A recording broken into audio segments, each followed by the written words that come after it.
राजर्षि अश्वपति की केवल एक ही बेटी थी, सावित्री। सावित्री की शादी वनवासी राजा द्युमत्सेन के पुत्र सत्यवान से की गई। सत्यवान और सावित्री का जीवन अच्छा चल रहा था कि एक दिन नारद जी का आगमन उनके महल में हुआ। उन्होंने बताया कि सत्यवान कम उम्र में ही मर जाएगा।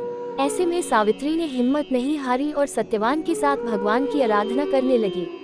वह सभी महलों के सुख त्याग कर वन में उनके परिवार की सेवा करते हुए समय बिता रही थी कि अचानक एक दिन जंगल में सत्यवान मूर्छित होकर गिर पड़े।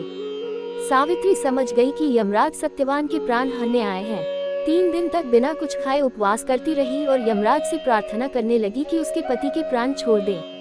इस पर भी जब यमराज नहीं माने तब सावित्री उनके पीछे पीछे ही जाने लगी। कई बार मना करने पर भी वह नहीं मानी, तो सावित्री के साहस और त्याग से यमराज प्रसन्न हुए और कोई 3 वरदान मांगने को कहा। सावित्री ने सत्यवान के दृष्टिहीन माता पिता के नेत्रों की ज्योति मांगी, उनका छिना हुआ राज्य मांगा और अपने लिए 100 पुत्रों का वरदान मांगा। तथास्तु कहने के बाद यमराज समझ गए कि सावित्री के पति को साथ ले जाना अब संभव नहीं। इसलिए उन्होंने सावित्री को अखंड सौभाग्य का आशीर्वाद दिया और सत्यवान को छोड़कर वहां से अंतर्धान हो गए।